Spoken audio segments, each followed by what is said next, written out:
Tonight we have Brad Booker here from Real Effects, and we're very excited to have you. Thank you, sir. Thanks for having us. And Brad, first of all, you're a world-class animator. You've been on Academy Award-winning teams, and we'd love to get to know more about you and the projects that you've worked on. So, first of all, how does someone like you, at what point, what inspired you to get into animation? Well, I was an artist growing up. I mean, like most artists, I think you start out, you're either born with it or not. I definitely felt like I was. It was something that I picked up at a very early age.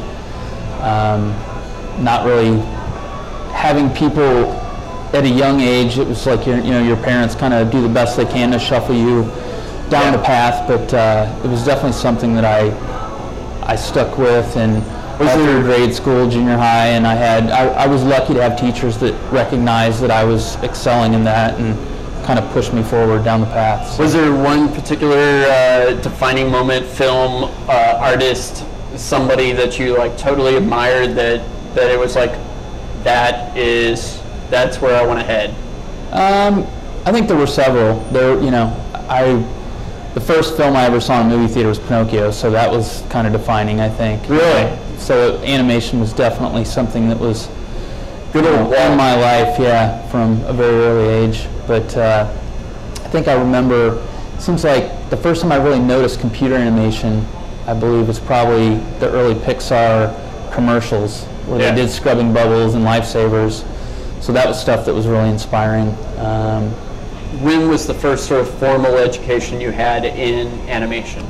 The first formal education in animation would have been when I went to Ringling School of Art and Design.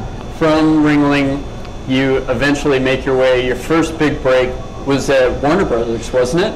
Warner Brothers Feature Animation in 1995, yeah. It was kind of, people call it the animation gold rush, because every major studio was opening their version of what Disney had built, with the success of Beauty and the Beast, Aladdin, Lion King, Little Mermaid.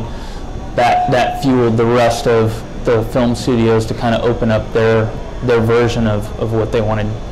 Most people don't sign up at a studio to just be at the studio. It's really a project per project base. So that's kind of, I was at Warner Brothers for like 4 consecutive years, worked on a few projects, and I jumped over to Sony to work on Stuart Little. And it's really just about, connections that you have in the industry and kind of networking, and you just find out what's crewing up, and if it's a project that you're really inspired by, you jump onto it.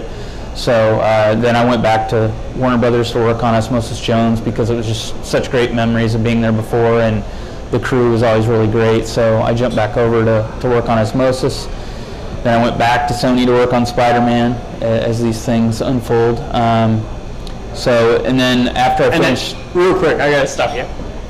Characters that you worked on for Spider-Man.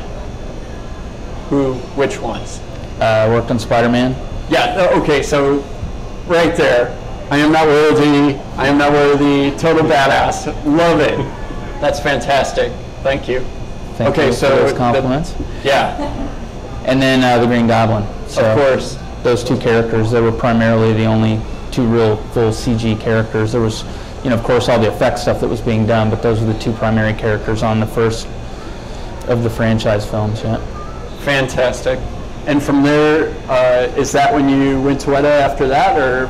Yep, I actually I don't even think I had quite finished Spider-Man, and I had actually had an offer to work on the first Lord of the Rings film, and I passed it up just for various reasons, but there really wasn't a lot of character animation in the first one. So I actually went down to New Zealand to check out the first movie and check everything out, and I knew that I wanted to do it at some point.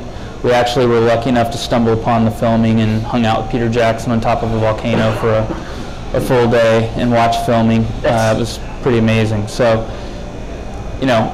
had it definitely burning a hole in my heart to go back down there at some point. And do you ever look back and say, I should have gone for the first one?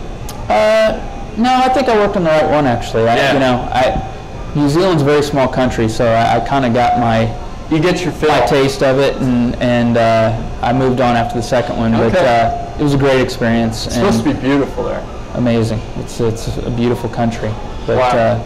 yeah, the opportunity rolled back around for the second movie. I think I was watching football on New Year's Day and got the phone call, and I definitely didn't pass it up the second time. That's amazing. And what goes through your mind when you actually have to turn down an idea like, do you want to work on Lord of the Rings?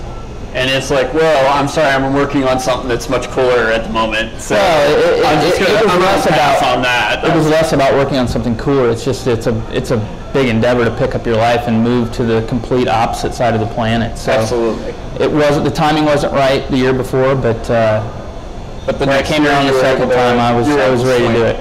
Ready to do it. Fantastic. Okay, and then now let's talk about your current love, real effects. Did you get to work on Pinocchio? I did, interestingly enough. So was it like coming full circle at that point in your life? It kind of was, and to be honest with you, I hadn't really thought about that until this moment. But